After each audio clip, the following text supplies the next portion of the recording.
At the time of recording this video, the PlayStation 5 is only a few weeks away from launch. By the 19th of November, many of us will have access to the most powerful piece of hardware Sony has ever developed. With the system's launch looming, we've decided to take every single piece of information we know about the PlayStation 5 and compile it into one very long but definitive video guide. Hi, I'm Liam from Push Square, and this is everything you need to know about Sony's next generation console, the PlayStation 5. Before we start, if you could like this video and subscribe to the channel, it would really help us out.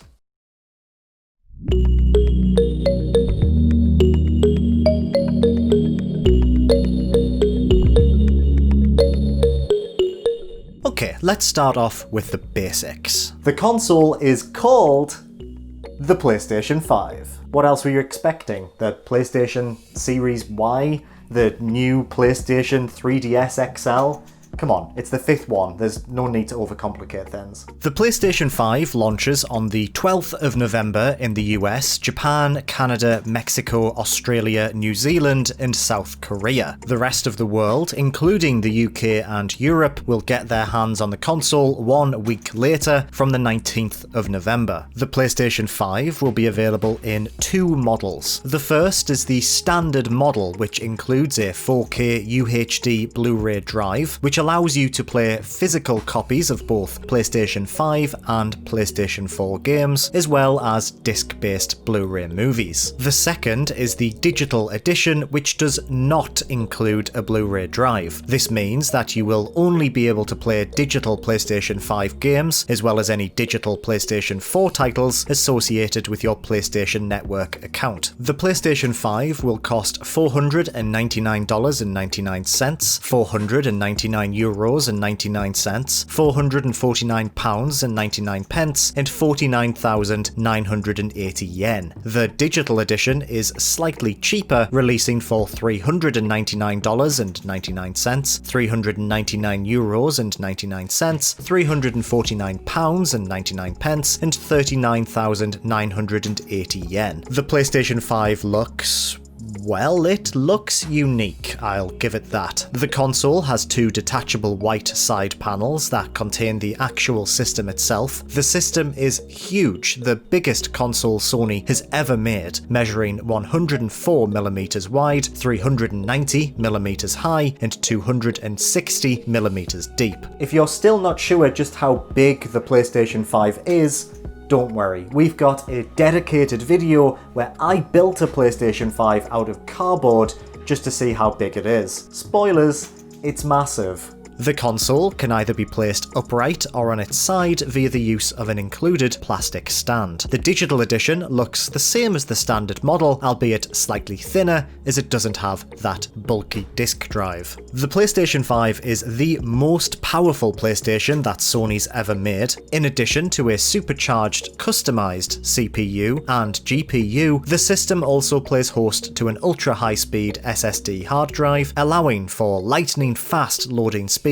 and entirely new experiences. Furthermore, the console also boasts hardware ray tracing, support for up to 120 frames per second, eye-popping 8K output, and 3D audio. Sony has placed a huge amount of emphasis on the PlayStation 5's SSD, which is being customized to allow for blisteringly fast transfer speeds. The advantages of this technology mean that games will load faster, but it also enables new gameplay possibilities, such as the interdimensional transitions showcased in Ratchet & Clank Rift Apart. The drive's I/O throughput is about twice as quick as the Series X, making the PlayStation 5, in theory at least, faster at grabbing data compared to its direct competitor. In terms of storage space, the PlayStation 5's SSD has a rather unorthodox 825GB capacity, although you will be able to expand this by purchasing compatible NVMe SSD SSD drives. We're not entirely sure just what drives are compatible with the system at this time, but we're hoping Sony will confirm this closer to launch. You'll be able to install your backwards compatible PlayStation 4 games on the PlayStation 5's SSD to take advantage of its improved loading speeds, but if you'd prefer to save precious storage space, then you'll also have the option to connect an external HDD hard drive to significantly expand your storage options. Ray tracing is a graphics technology designed to simulate the way light and shadow works in the real world. In effect, ray tracing works by simulating and tracking each ray of light from the source, resulting in photorealistic scenes. It's the same technology that's used in CG movies by major motion picture companies like Disney Pixar, and while the technology is intensive, it can provide stunning results. You can see the effect in action in a handful of upcoming PlayStation 5 games. For example, Ratchet & Clank Rift Apart uses ray tracing on Clank's metallic chassis, illuminating his shiny surface and accurately reflecting any nearby light sources. We also can see the effect in action in Gran Turismo 7, on both the helmets of drivers, the exterior of vehicles, and inside the cockpits of the cars themselves. Even Spider-Man Remastered features this tech in action, adding realistic reflections to the windows of nearby buildings. Support for up to 120 frames per second will allow select titles to run smoother than on previous consoles. While it will be down to the game developer to make individual decisions about how their titles perform, the PlayStation 5 can process blistering frame rates. Games such as Tom Clancy's Rainbow Six Siege, Devil May Cry 5 Special Edition, and Call of Duty Black Ops Cold War will all support 120 FPS on launch day.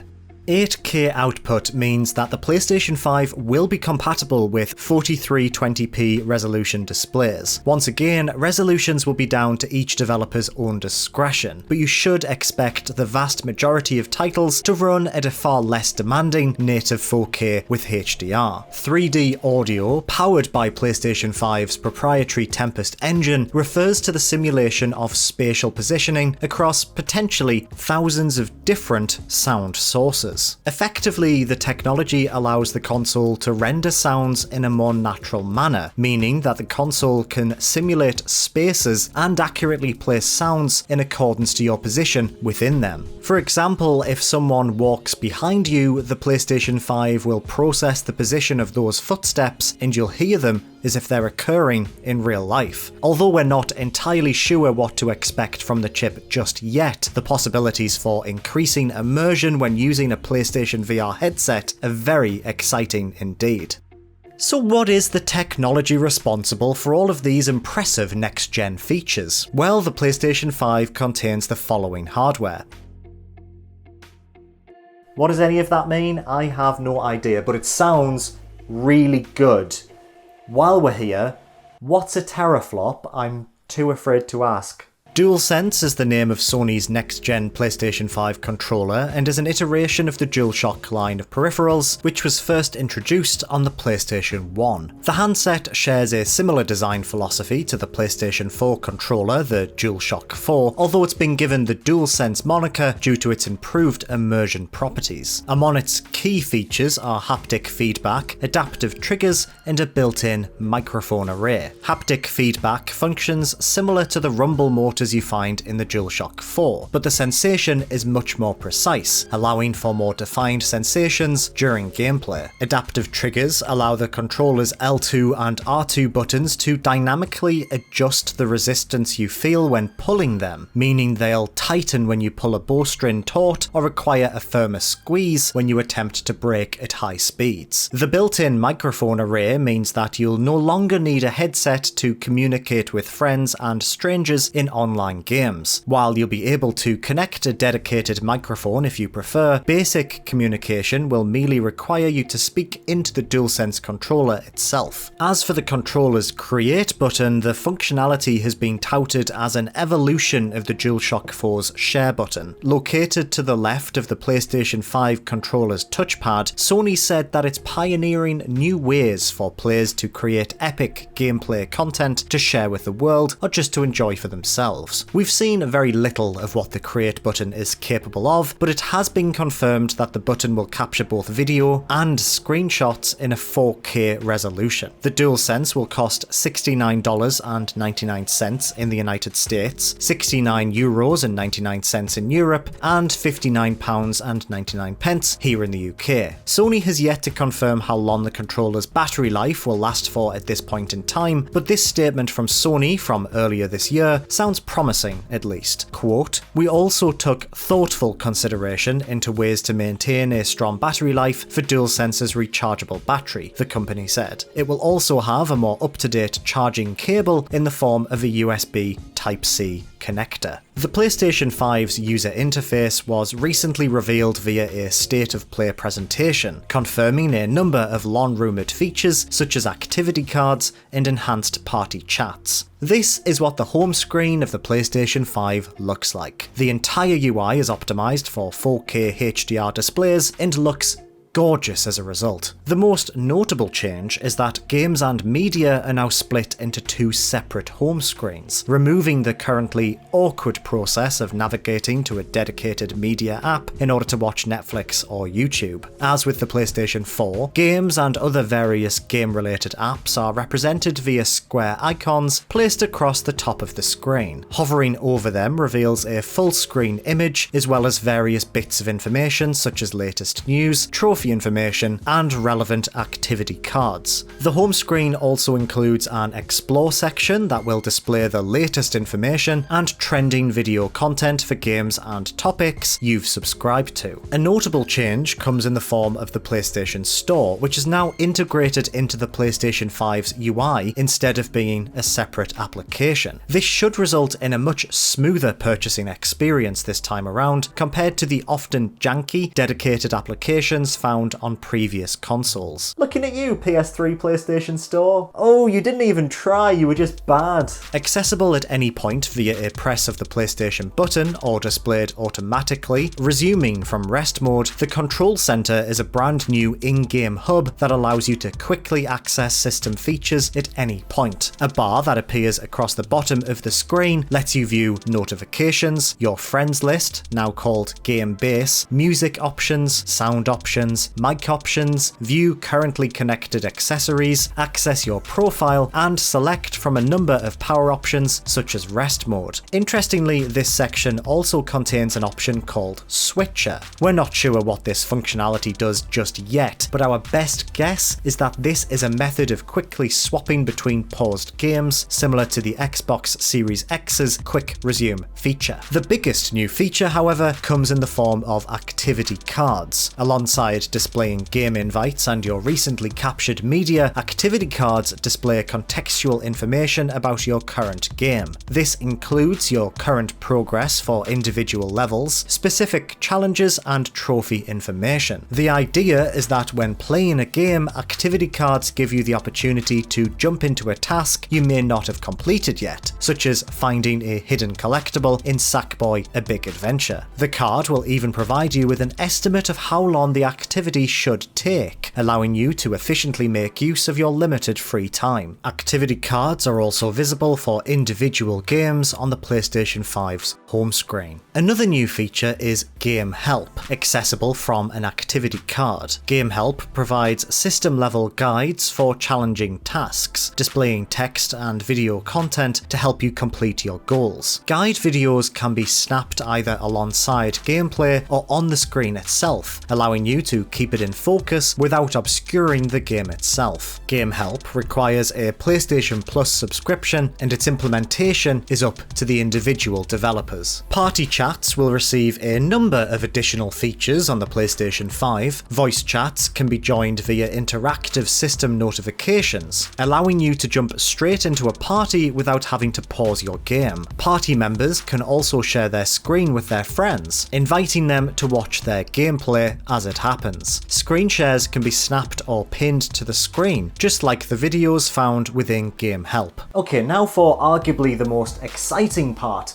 of buying a brand new games console, the games themselves. There's a lot to talk about here, so I'm only going to be giving a brief overview of the types of experiences you can expect from the PlayStation 5. Make sure to subscribe to the channel and check out the website for more detailed information about upcoming PlayStation 5 releases. Sony's new slogan for the PlayStation 5, "Play Without Limits," is a bold statement that reinforces their commitment to creating a console that puts play above all else. Recently rebranded as PlayStation Studios, Sony's collection of first-party developers are already hard at work, creating a number of next-generation games that will launch exclusively on the PlayStation 5. Notable first-party games that will launch on the PlayStation 5 include Spider-Man Miles Morales and Ratchet & Clank Rift Apart from Insomniac Games, Horizon Forbidden West from Guerrilla Games, God of War Ragnarok from Sony Santa Monica,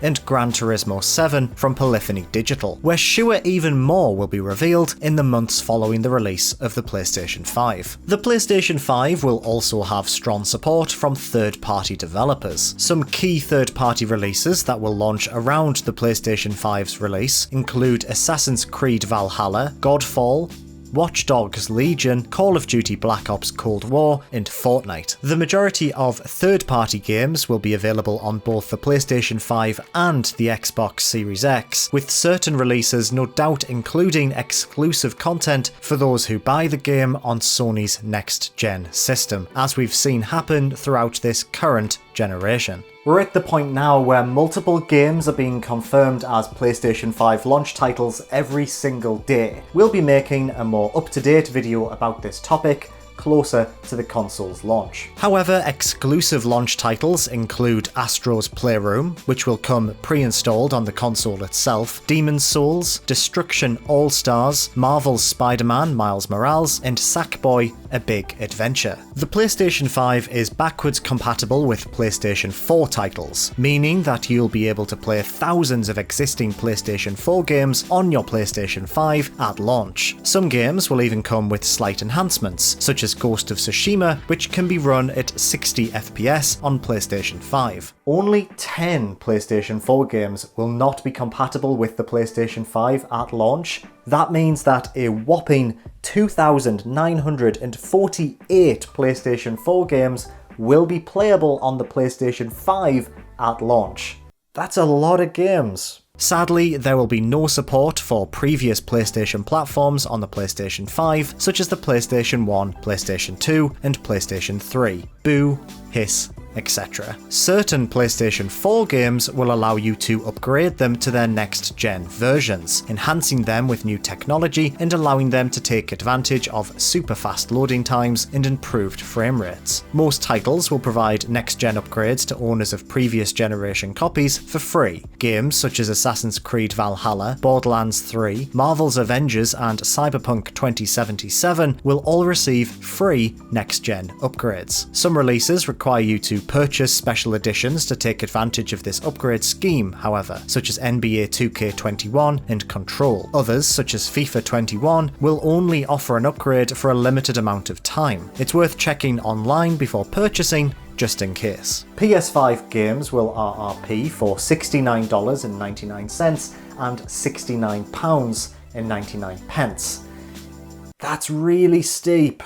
PS Plus, or PlayStation Plus as it's known, is Sony's cross-generation subscription service. For a monthly or annual fee, the membership unlocks several benefits, including access to online multiplayer, free monthly games, exclusive deals and discounts, and cloud saves. PlayStation Plus is required to play online multiplayer on the PlayStation 5, with the exception of some free-to-play titles, such as Fortnite. Although we've yet to hear anything official about the free monthly games that will be accessible to players on the PlayStation 5, we assume that Sony will continue this feature moving forward into the next generation. You'll also gain access to the PlayStation Plus collection, which includes a number of PlayStation 4 games that you may have missed from the last generation, such as Bloodborne, God of War, Uncharted 4, and The Last of Us Remastered. PS Now, or PlayStation Now, is Sony's cloud-based game streaming subscription service. Much like its competitors like Google Stadia, this allows you to experience PlayStation games without the need to run them on local hardware. Instead, the software is streamed via the internet, similar to other services such as Netflix. The advantage of PlayStation Now is that content can also be downloaded and played natively on hardware such as the PlayStation 4, making the service a competitor to Xbox Game Pass as well. At the time of writing, the Japanese giant has not explained how PlayStation Now will work on PlayStation 5, but it has expressed interest in growing the service. Currently, the service supports PlayStation 3 and PlayStation 4 software, which can be streamed onto the PlayStation 4 and PC. PlayStation 4 titles can also be downloaded and played natively on the PlayStation 4. We already have a video on the channel that details every official PlayStation 5 accessory. However, the main accessories are a media remote, a HD camera, a Dualsense charging station, and a Pulse 3D wireless headset. The existing PlayStation VR headset is fully compatible with the PlayStation 5, allowing you to play virtual reality games both natively developed for next-gen consoles and using PlayStation 4 backwards compatibility. There's no word on whether or not Sony have any plans for releasing an upgraded headset that takes advantage of the PlayStation 5's next-gen technology, but we're hoping the company has something planned for a reveal later down the line. Finally, the PlayStation 5 will no doubt play host to a number of third-party multimedia applications. However, we've yet to have any confirmation about what apps will be available for the console. We can only assume that the dedicated media screen will include popular services such as Netflix, Prime Video, and Disney Plus, alongside YouTube and Twitch. Whew, welcome to the end of the video. That was a bit of a long one. That concludes everything we know about the PlayStation 5 at this point. Do you think there's anything we've missed? Let us know in the comments below. If you enjoyed this video, please give it a like and make sure to subscribe to Push Square for everything PlayStation and, of course, PlayStation 5. I'll see you soon.